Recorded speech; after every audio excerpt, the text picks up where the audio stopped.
Welcome to the Your Winning Podcast. I'm your host, Donald FOSHO Martin. This is a podcast where we introduce you to positive people doing positive things on a positive platform. Well, guess what? I'm blessed to be here and have these two great men beside me. I have Lomax and I have Coach Elliott. Lomax, you doing a lot of great things in the community. Can you introduce the people to yourself? Hello everyone, my name is James Lomax. I grew up here in the inner city, attending city schools. I grew up on 49th and Primrose till about middle school, and I moved right out here with my auntie in Southern Place Apartments back in the mid 80s to early 90s. And you know, what's crazy is back when we was out here, we were all family, Right. big family. I can remember where we didn't even have central air. So we had to sleep with the back door, screen door open, and Right. the front door, because we didn't get a breeze at night. But you know, it was all love, so we didn't have to worry about some of the stuff that's going on out here now. So you come from a big family. Like, I know a lot of Lomaxes. I know the dark skin and the light skin ones.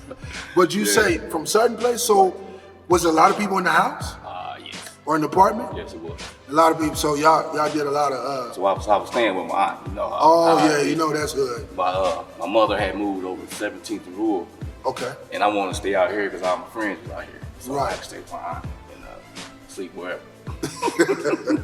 So with your aunt, she just took you in? Oh yes, you know, big family. You Big know, family. Yeah, it's a lot of y'all. So kind of give me, like you said. So where did you go to school at? Like, I went to 91, 107. We got when they started busing us back. What was that? Late 70s. Buses out to 107. I attended school 99, right off 30th, and right across the Mission Store.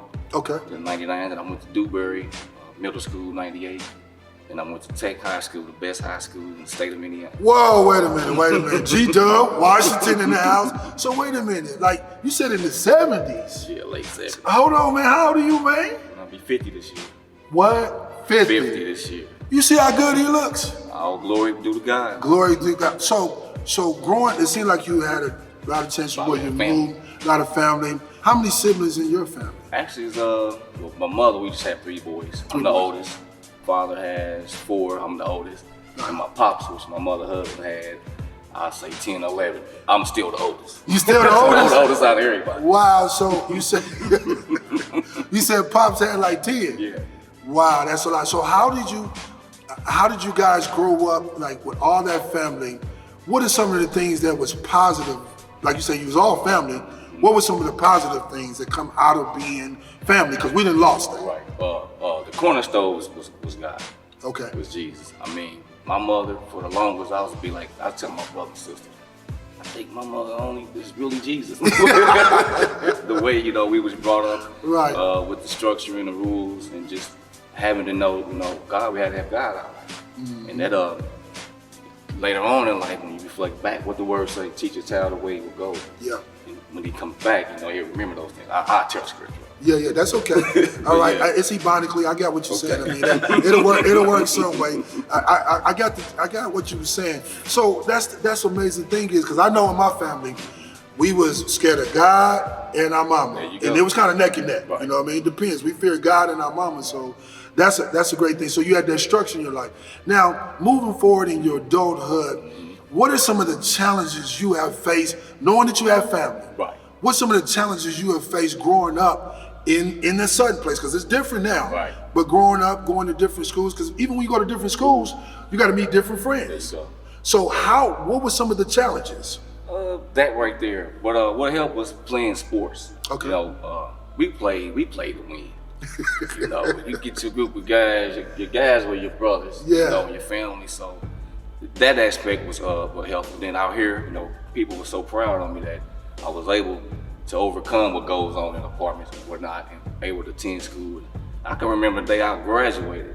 I was standing outside with my cap and gown. I mean, so many people just pulled up like we were just so proud to see someone graduating. I believe I may have been the first guy to go to college out of Southern. I know I wasn't the first, but I believe I was like the first to go to college after high school from my apartment. So that was a challenge. Carrying, I didn't realize how much weight I was carrying. How many people looked up to me, which I later learned that it ain't about like a power you have over people, but it's influence that God gives you, and you have to like take care of it. Yeah. Because people are watching. Right. People definitely watching it, and that's amazing that you had family, but you also had community. Like that's why I want to bring this back to us, because we got to know the foundation of what got us to where we at now. Because when you talk about community, you inspire people to do. You'd be surprised how many people actually look up to you and say, I can do what Lomax done. Exactly. So you say you play sports. I kind of heard you was a legend in that basketball game. I don't know. They said you was pretty nice on that court. So where did you go to college at? First I went down to Hill Junior College in Hillsboro, Texas. Okay. And then we transferred to IUPUI my second year. So did you play basketball for them? I had I had a full scholarship down there. I should have went my second year. IUPUI offered $80,000 scholarship for the next 4 years, so I transferred home. And probably was one of my first mistakes, just because you're taking a kid from the projects and putting them in an apartment, and you're not supervising college. You know, it's on you. It's on you to do what you're supposed to do, and we think we party some more. So. Yeah. So you IUPUI, like we talking about what, like 92. 92. 91, 92. You talk, so like you look at IUPUI now, it's a Division I school. So what is some? Did you play any guy? Was Carlos Knox there? He came after me. He came after you. And so you see how IUPUI look now? Like they're actually expanding into like the Hallville area eventually. Exactly. So you come from there, you play basketball down in Tennessee, you come up, or Texas, sorry, you come to Texas, then you come up to IUPUI. Did you finish school at IUPUI? No, I didn't. Ended up going a year and a half before my grades, from not attending classes, from partying. Right. And actually, that's kind of when guys, we called it jumping off the porch back then. Okay. So I had one son, I had a kid, twins on the way. So while you was in college? IUPUI? Yeah, so unprotected sex, being irresponsible. But being raised how I was, you gotta be responsible. Yeah. Pops, dad, mom, then like, you have kids, you gonna raise them, you gonna take care of your kids. So one thing led to another, and I think I need some quick money. If I could just make some quick money to get me out of this rut, I'd be cool. But you know what happens? Yeah. You get caught up. And that quick money turns into, okay, I'm gonna stop. Next thing you know, you got a lifestyle. School's over with. And what's funny is, I had to have this from my family, more so than the police. Right. I don't want mama and them to find out what I'm doing. Yeah, you don't want Jesus. You don't want Jesus to find out. Until you get to a point where you can no longer hide it. So, went from that, then was fortunate to make it to prison, not to the grave. Yeah. Thing was going on. I think at that time, I was in the streets, had an idea or a notion that maybe I wouldn't even live to see 30. That's how you kind of could be. You're smiling on the outside, but the inside, you know, you really dying. Like, this ain't really what I'm about, what I'm supposed to be. But how do you get out?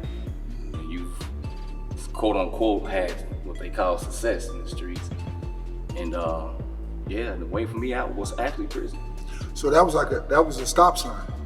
Basically, prison, people can look at prison two different ways. To stop them from doing what they're doing, or just like pause them as far as then once they get out, they continue on to do. So you said twins? And so you what? What age are you like? 20, maybe 20, 19, maybe 20, 21. And unfortunately, I had a son and a daughter, and my daughter died suddenly at 3 months, so that was heavy on us too. Yeah. Back then. So and I have another daughter, like, she's a baby. She was born a little less than a year than a twin. So my middle son and my daughter like stairs. Gotcha. So tragedy is we started off with success.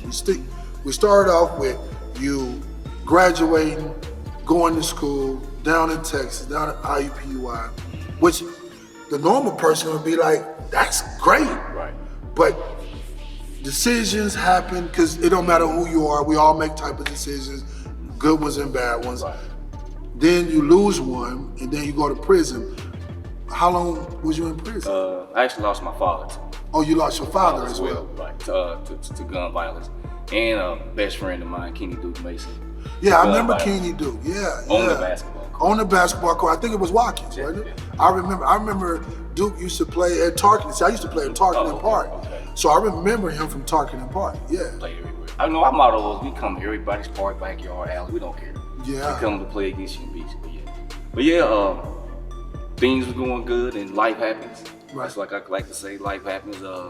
Some key lessons I learned in prison was that when life happens, how do we respond, not react? Right. You know, if start hit you, you're gonna react back. You know, if I hit you, you respond. You might be like, "Hey, you about to give me time to even apologize. It was an accident." Right. You know, when God began to deal with me while I was in prison, I decided let me really learn, study and show myself approved. So I studied all of them: Christianity, Hebrew, Islam, Moles, whatever. Read, mature, anything positive, uplifting. That's what I read. And you know, God gave me, you know, discernment. Like, look here, when you get out here, I'm gonna let you back out. Because I had every lawyer. Didn't give back one day with all the lawyers I had. I ended up doing 13. I got a sentence for 30 through 15. First time felon. Wow. Ended up doing 13 out of those 15 years. Oh, so being a first time felon, you did 13 years in prison. So we talking about what, 23, 24? Around that? I went in at 2002 and came out in 14. So, 14, so that was only 7 years ago. Yes, it'd be 7 years. Actually, 7 years is August.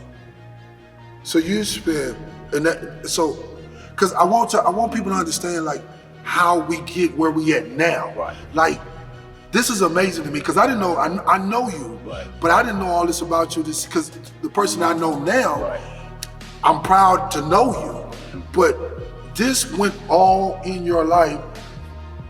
Children, father dies of gun violence, your best friend, gun violence, you lose a daughter, all that, and you in prison for 13 years of your life. You read everything you could. That's powerful, the fact that we here today. What, moving forward, you get out, what's your first, 13 years, I don't know what to be in for 13 years. What's your first, when you get out, what are you thinking? Thank you, Jesus. Thank you, Jesus. Thank you, Jesus. I made it because made it. A lot of people don't make it back out. Yeah. People take for granted like you go to prison, come home. No, I had guys, and it's a thing we try to say in prison, don't get too close to someone because they may get out or they may die. You just don't never know.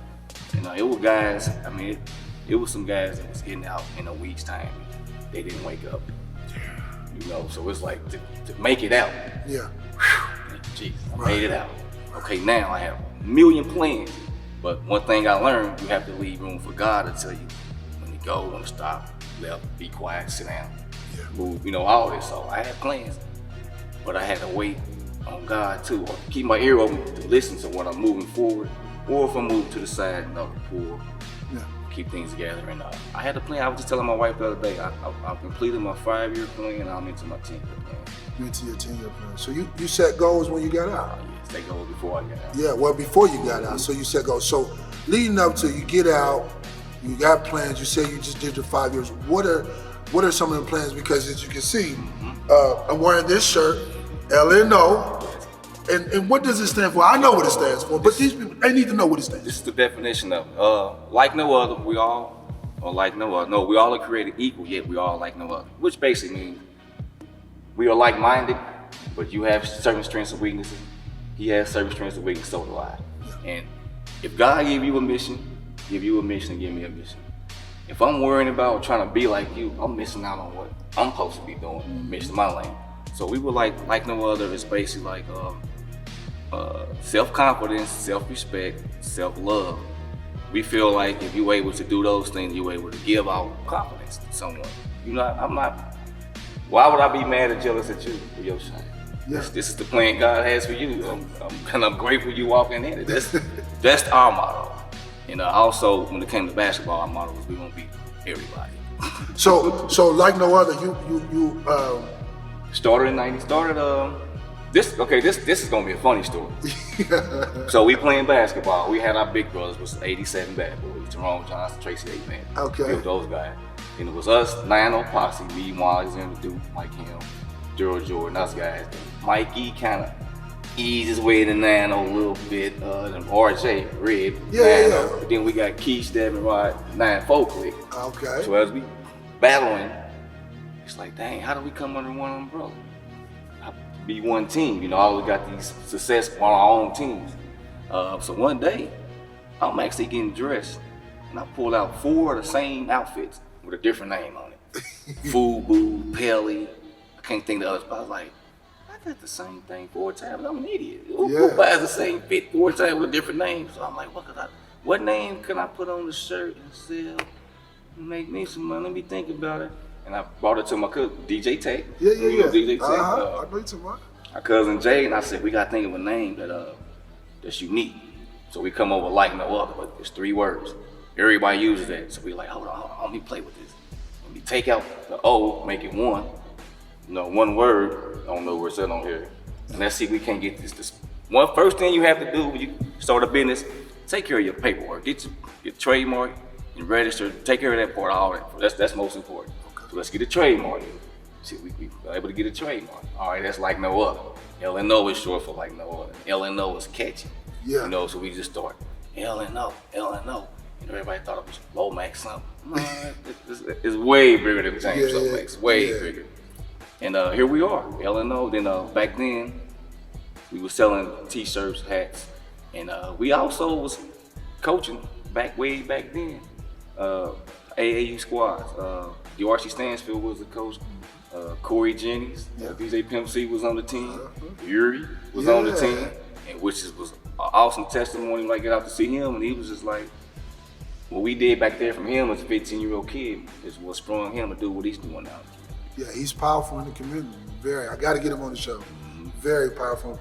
So you said apparel, but the apparel is just not for men. You got women apparel. Right. You know he ain't gonna have it. Yeah. So I know what you want. I see you got women. So and we're gonna move along. But how can people purchase your apparel? You could go to Shop Like No Other. That's shoplikenoTher.com and purchase some apparel. And 100% of the proceeds feed our nonprofit organization. And what is it? What's it's a little bit of everything. Okay, I know we can go. We have youth sports and mentoring ages 3 to 21, and boys and girls. And the reason why we went from 18 to 21 because we found that a lot of our youth, 18, you still kind of lost. You know, we had some go on to college, some got jobs trade, and unfortunately some were in prison. Gotcha. So we want to, as much as we can, curve that gap with this prison and this negative that's going on. That's the negative that's so popular on social media that's going on right now.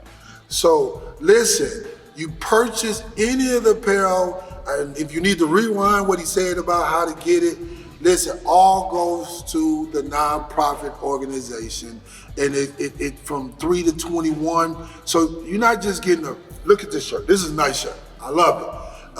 I'm gonna be wearing this with my pajamas tonight. But this is the thing, all of it's going to an organization, and that's a great thing. So you said you actually do basketball, because I know I got Coach Mike Elliott here, and I know he's from another big family. If y'all don't know the Elliott's, it's about 1 million of them in Indianapolis. You got the Lomaxes and the Elliott's. So why is he here? How did you two link up? I'll let him tell it, but he's here because we starting a PostGrad academy to give kids a little more hope in getting into college, hopefully for free. Get free education. I'll let him speak. So how do you come into as far as? How did you meet? You know, I'm from Indianapolis. I grew up on the east side, right by Washington Park. Kind of fast forward, and you know, growing up, you know, I had my dad was really strong and disciplined guy. Played basketball at Wheeler Boys Club, which is Wheeler Dow Boys Club now. So I had a strong sense of manhood. And so as I went to high school, I only played 2 years of high school. Really? Yeah, my father told me my junior year I had a 2.2 GPA, and he told me that my GPA was too low for the house. Wow. Your father said that? Straight like that. Oh my God. Yeah, We need more fathers. We do Yes. need more fathers like that. Yeah, and you need more sons getting your grades. So you Yeah, need to know right. that. You need the grades. So I went to junior college for a year, and you know, a lot of my friends, Jermaine Ball, Carver, they all went Division I, and I was just like, you know, I didn't feel like I was missing out. I just felt like one day it was gonna be my turn. After my sophomore year of high school, my father died of prostate cancer. Right around the same time his father died. I don't really know how we connected. It was just, hey, I'm coming to pick you up to play in the Dust Bowl. And at that time, the Dust Bowl was the creme de la creme in the city. I go play, my name hit the streets, I became super hungry, went to college, played overseas, and then in the summers it was, okay, like no other. And that was like, I always thought I was that. My father instilled that in me. He always said, you know, nobody's built like you. You designed yourself. You the blueprint of you. And so we just kind of meshed that way, and we became, you know, we always call him little bro, I call him big bro. And we have a whole network of people who, in our organization, that I've always looked up to when I was younger. And then basically when they kind of were phasing out of basketball, that like no other team, we just took the torch and ran with it. So that was how we became friends, brothers, you know, laughing partners. I don't think we ever, nobody in our group, you can't tell good jokes. You might not be in, but right. That was how we connected, and kind of, you know, got LNO like no other, kind of moving in the path that it's going now. Right. So tell me a little bit about what you guys are doing now. Like, because I know you're a coach, you do a lot of things in the community as well. What do you have to offer now for young men or young women that's getting out of high school that have no type of direction? So, kind of to piggyback off what Lomax said, we started out as an AAU team. Okay.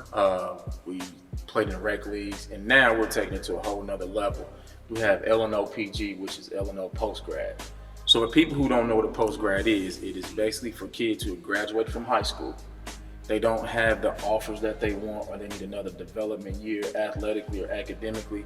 They can come to LNO PostGrad for a year, take 6 credit hours through Ivy Tech, 3 one semester, 3 the second semester, play against junior colleges, NAIA Division IIIs, JV teams, other prep and post-grad schools, and it doesn't affect your eligibility. So basically, it's like another year of high school, but you're playing a collegiate schedule to the point where with us, you'll get a recruiting package where we'll have all the film that a coach would need and say, hey, for sure, he's playing on your post-grad. Can you send me something? And we'll send him a file full of academics, game film, stats, everything they need to help them, what I call level up, is to get them to a level of an institution where they can gain a scholarship or another opportunity to play on another level. So you telling me, I mean, I'm like literally like listening to you guys. You telling me you're gonna set them up to go to school, Ivy Tech, take credit out, and then but they also have the ability to play against other colleges. Yep. Or other universities. Like, how did that happen? Like, I mean, you don't, just be honest. We really don't, I've never heard that before on this level, never heard it. Right. Where did that come from? Well, on the East Coast, they have a lot of prep and post-grad schools. Right. But here in Indianapolis, we're kind of an anomaly. So this is something that, you know, we decided to do because of COVID. COVID has created what they call a blanket year in the NCAA. 1, 2, 3, NAIA, junior college, Division III, Division II, where all of the kids who, whatever grade they're in currently, they can repeat the same year for 21-22. Gotcha. So for a class of 21, it creates a log jam where kids would normally leave and create space. They stay and they push class of 21 and a little bit of 22 back. So kid come to post-grad, get a chance to develop, play the same collegiate schedule if they were at a junior college per se, or maybe even a Division III. And then they'll be able to, when the smoke kind of clears, 21, 22, then they can move into, as a freshman, coming in with 6 credit hours of an accredited university through Ivy Tech. So for a parent, a father, a mother, how do they reach out to you guys to get that? Like, how do they do that? Right now we have a Twitter account, or they can just get in contact, get on the website, and reach out to us, and we'll reach back out. We'll set up. We've had a workout last week where we had about 9-10 guys came in. They worked out at Warren Central. Got a chance to take a look at them, honestly evaluate. We'll look at academics. We'll look at prior collegiate experience if they have any, and then we'll make a decision. And unfortunately, you only keeping 12. And then we'll talk to the parent about tuition and scheduling of academic courses and scheduling of academic or athletic events, where we'll practice at. So right now we're in conversation with Indy Parks at Riverside. Okay. So we had a meeting last week, which was super positive. And so we're just getting the ball rolling. We're trying to get some of the underlying foundation together so that when we say, hey, this is it, we're just off and running. Man, that's powerful. So the website, is that the same with the website that you mentioned, or is it a different website for? It's different. Okay, so let people know what that website is. So as of right now, it's under construction. It'll be ready Wednesday, and then it'll be out to the public. We'll put it on all social media wires, Facebook, Instagram, Twitter. Okay. And it'll be out to the public where they can go in and say, okay, this is who we are, what we do, this is the benefit of PostGrad, and how do you get signed up and kind of get some interest going. Make sure I get that website so we can put it on our podcast as well. I was gonna say also we'll be partnering with Martin University. James Turner heads up a division just for kids that everybody doesn't play sports. So this is for the kid that may need to get his GED or may have graduated and has been sitting around still kind of unsure what it is he's gonna do in life, be able to go back to college. Man, you talking about some positive things you gentlemen are doing. I want to say thank you so much because this is what it's all about. These two fathers, pillars in the community, coaches, counselors, they do it all. They got plenty of hats. This is what we all about, is about bringing positive people who are doing positive things on a positive platform. And guys, first of all, I want to say thank you that you took your time out to be able to come and be able to have a discussion. Next time I'll make sure I bring some ribs or some we could be eating, eating on some chicken. But you know what? I think coming from our organization, we want to say thank you because of your platform. You're creating a platform not only from the comic level, but now you're here and you're shedding a light on what normally we wouldn't have been on a larger platform than what we already created. So we want to say thank you for having us and keep doing it, man. Thank you, man. And it means a lot to me because I respect both of you guys. I didn't know you was 50. You look like you're about 35, but and Coach Elliott, you know the things you've done for me and for my family and for my son. And listen up, y'all. This is real talk.